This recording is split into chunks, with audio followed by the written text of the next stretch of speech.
Disociándolo, en colaboración con el semillero Sociología Política de la Universidad Santo Tomás de Bogotá, presenta.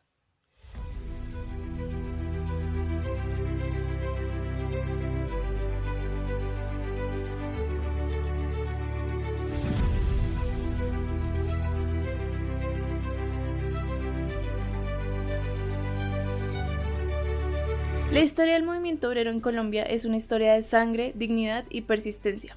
Mucho antes de que el 1 de mayo fuera declarado festivo, ya existía aquí una clase trabajadora organizada que enfrentaba condiciones miserables, jornadas de 12 a 16 horas, salarios de hambre y no la protección frente a accidentes, enfermedades o vejez.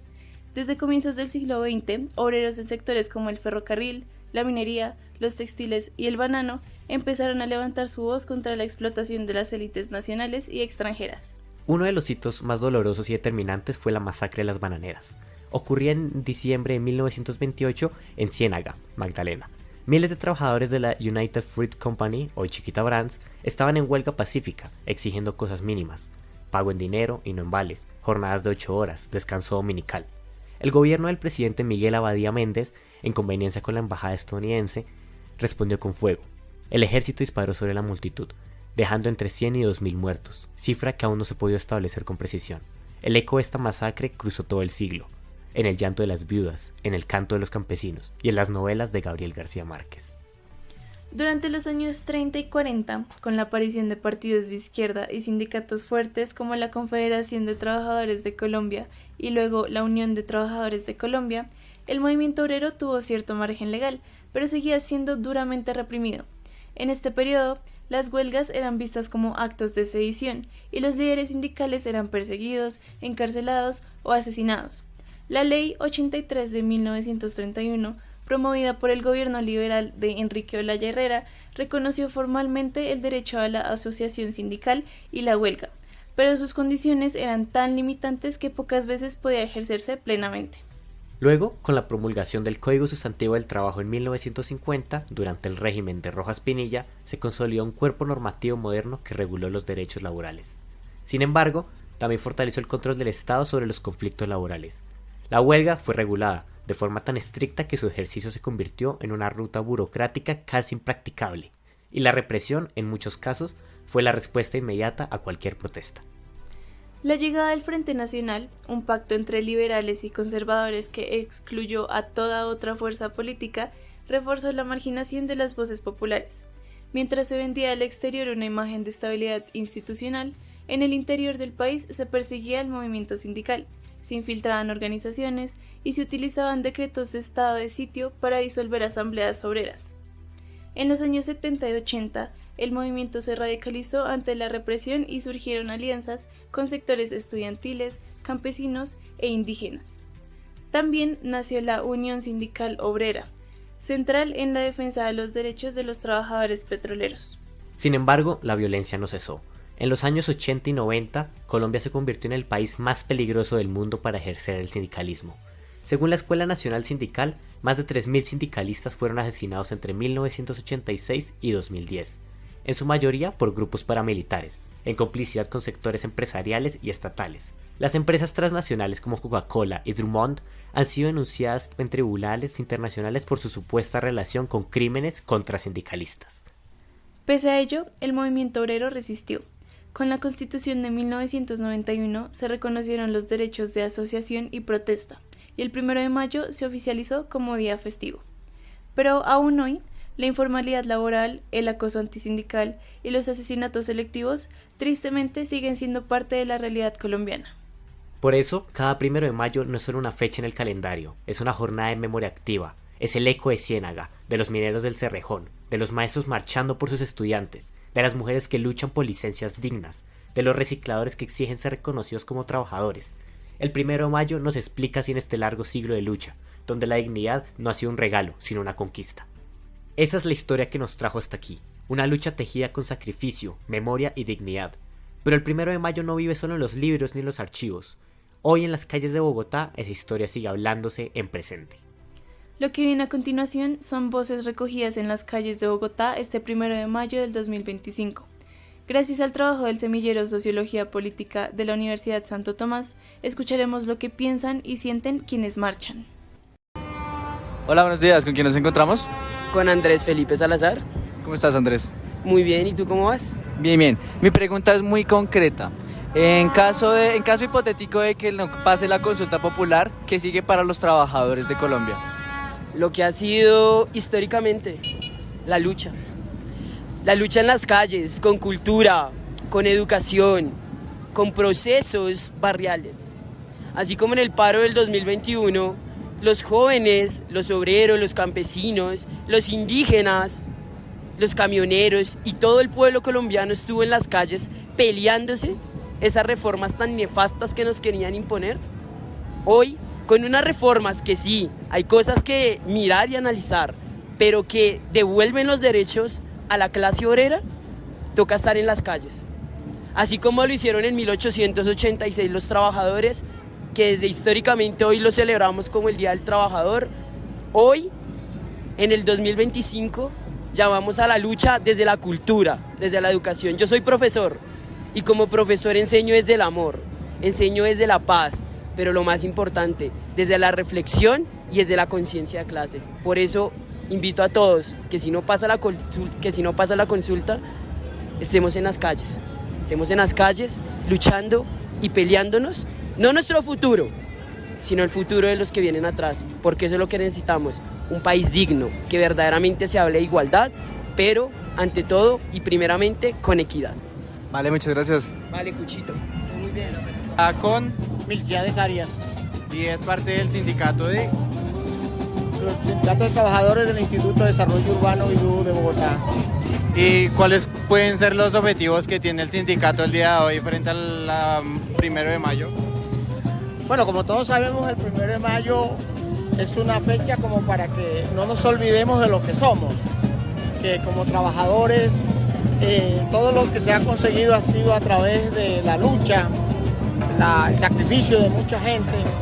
Y entonces esta fecha sirve para eso, para recordarnos a la clase obrera de que no todo lo que hoy tenemos ha sido regalado, que ha salido por obra y gracia del Espíritu Santo, que lo que se ha logrado ha sido a través de la lucha popular.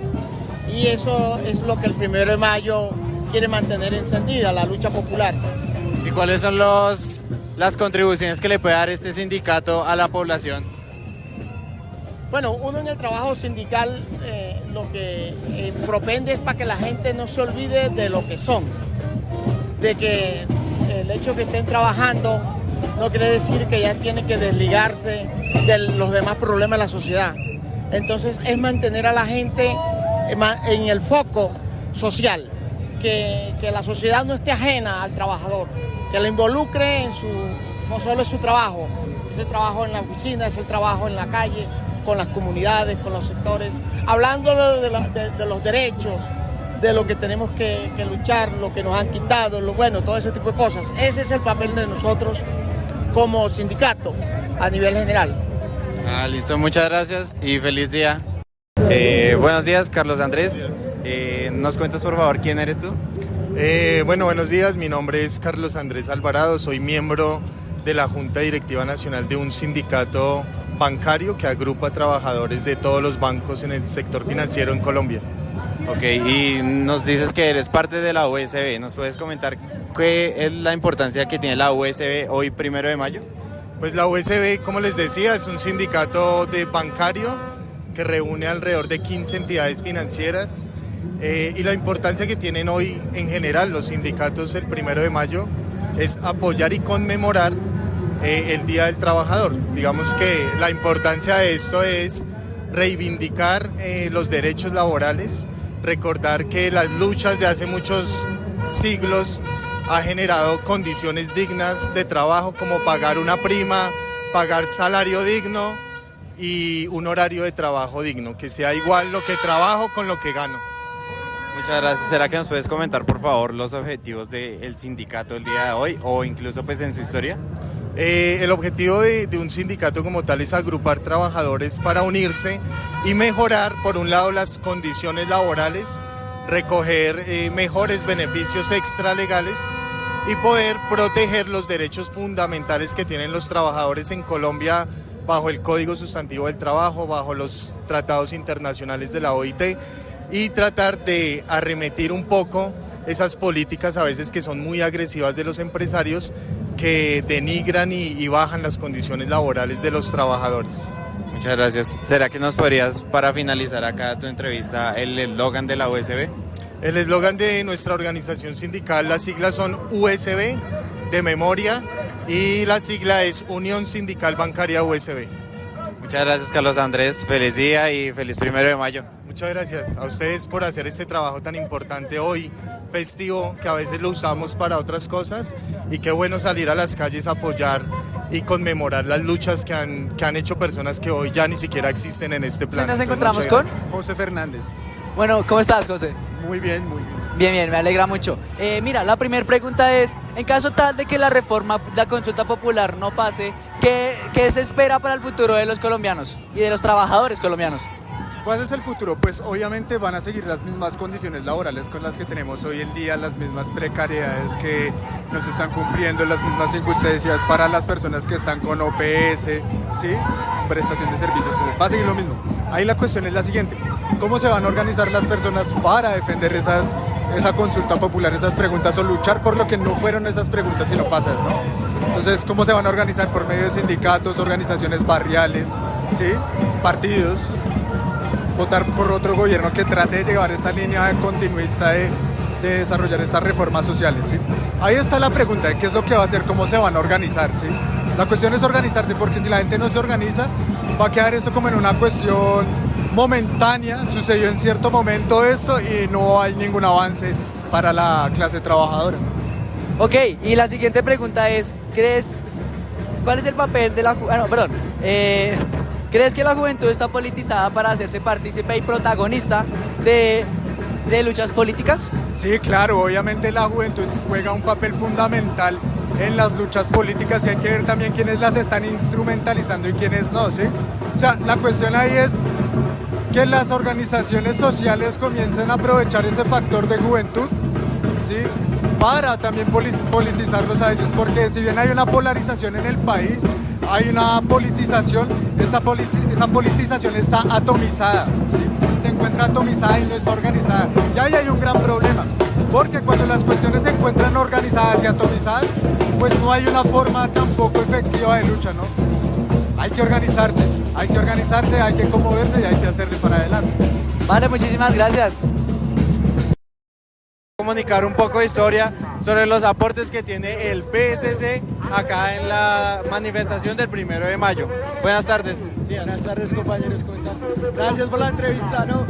Muy sencillo, el Partido Comunista lleva casi 100 años de lucha en pro de la dignificación de la vida del pueblo colombiano.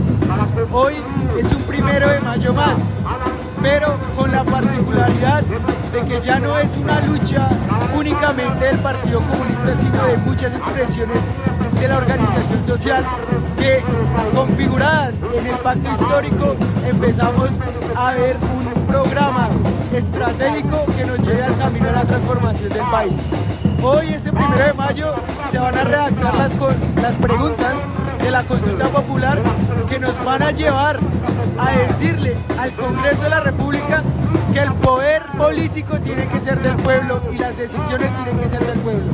El Partido Comunista lleva la iniciativa de que el poder tiene que ser siempre para los obreros, para las mujeres, para los indígenas, para los estudiantes, para el pueblo en general.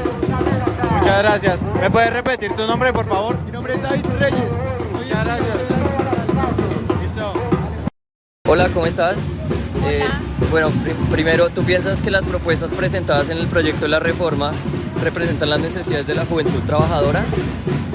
Sí, no solamente de la juventud trabajadora, sino de los trabajadores a nivel nacional. Y creo que la juventud que en este momento está ingresando a sus primeras formas laborales deben tener también una serie de garantías, sí, porque siento que, por ejemplo, las prácticas no pagas hacen que usen a los estudiantes universitarios y del SENA para convertirse de alguna manera en ni siquiera es mano de obra barata, sino mano de obra gratis para las instituciones tanto públicas como privadas. Vale.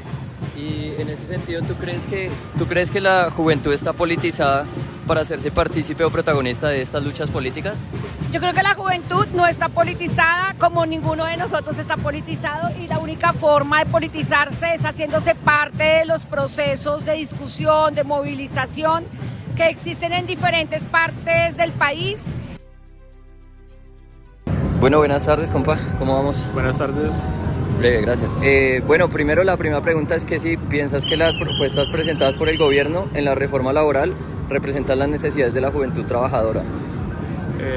Pienso que sí, porque anteriormente no se pensaba mucho en la juventud dentro de esas políticas y no se les dan todos los derechos que ahorita se están peleando por ellos. Sí, vale, gracias. ¿Y cómo crees que la juventud está politizada para hacerse partícipe o protagonista de estas luchas políticas? No, la verdad yo pienso que no, pues no, pero la idea es que la juventud se haga como, se apropie del mismo país de nosotros, ¿sí? Porque ¿quiénes son los que hoy en día debemos representar eso? La juventud. ¿Qué pasa? Que la juventud no tiene claro las políticas y por eso es que la rienda la llevan los mayores, porque sí, ellos quieren saber y eso y quieren solamente ellos, y a la juventud no nos están dando como esa cabida, sí, pero sí debemos nosotros llevar como la rienda de nuestro país. Sí, perfecto. Y una vez digamos que la juventud se politice o se forme lo suficiente en estos temas, ¿cómo crees que podemos evitar la instrumentalización de la juventud para fines políticos? Pues precisamente ahí va el tema, aprender para no dejarnos tampoco como instrumentalizar de lo que ellos nos dicen, no, sino es el saber. Si usted sabe, no te opacan, porque es que muchas veces el pueblo dejó como de sentir miedo a eso porque abrieron los ojos y se instruyeron un poquito más y tienen más conciencia, ¿sí? Y esa es la idea, que cojamos más conciencia para poder acabar eso, que nos sigan instrumentalizando a la forma que ellos quieren, ¿sí? Porque no, y aquí está la juventud presente, ¿sí? Para resistir y para dejarles saber a este gobierno y a muchos que son como los viejos, digámoslo así, que nosotros la juventud sí somos capaces de llevar la rienda de un país. Sí. Breve, parcerito, gracias.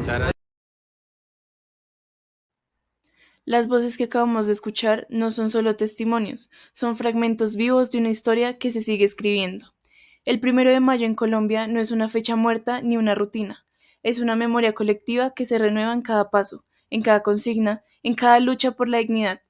Mientras exista la injusticia y la desigualdad, existirá también la voluntad de resistir, porque marchar no es solo recordar, es también sembrar un futuro.